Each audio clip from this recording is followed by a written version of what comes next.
Lorsque nous faisons Netilat Yadayim, il est important de prendre la natla par la main droite.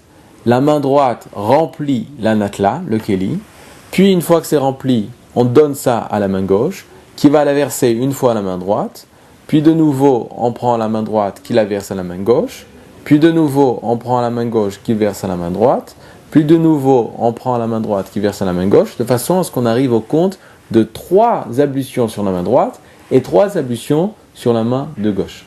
En effet, le chesed est représenté par la main droite, le din, le chesed c'est la bonté, le din c'est la vertu de la justice représentée par la main gauche.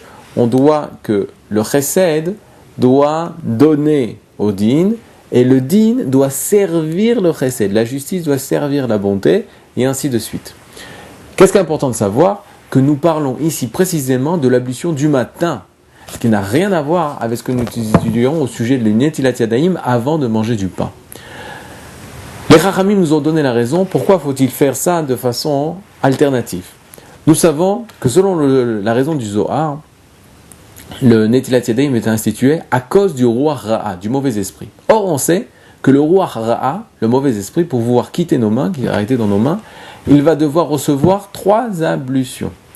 Or, nous enseignent les Chachamim, lorsque nous versons l'eau sur une des mains, le Ruach Ra'a quitte cette main pour aller sur l'autre.